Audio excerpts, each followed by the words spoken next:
এই যে বাচ্চারা এই ছুটি ঈদের ছুটিতে এই বাচ্চারা এবার ঈদের ছুটিতে এসে এরা আচার বানাইতেছে। এই যে দারুণ আচার।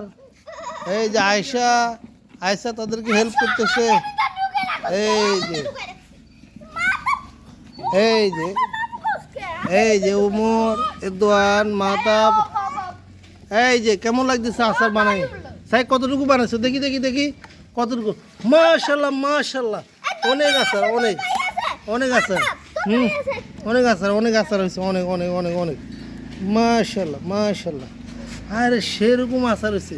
খাইতে কেমন? খাই মাহতাব চেক করো তো দেখি, জিব্বা চেক করো তো কেমন কেমন হয়েছে, চেক করে দেখো তো। কিরকম কিরকম হয়েছে সে বলো তো কিরকম হয়েছে? ইয়াম্মি। তাই তুমি চেক করো তো দেখি, চেক করি বলো, চেক করি বলো। হ্যাঁ চেক করি বলো।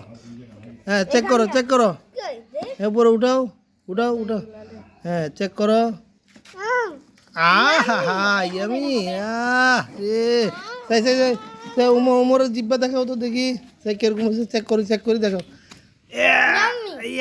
রে সেরকম হয়েছে, সেরকম।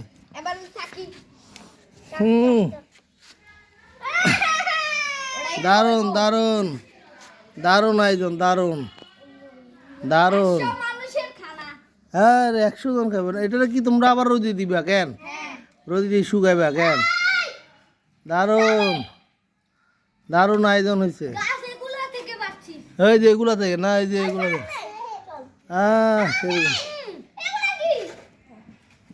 ঠিক আছে চলো। আজকে ঈদের ছুটিতে এদের আচার বানানো চলতেছে দারুণ আয়োজন।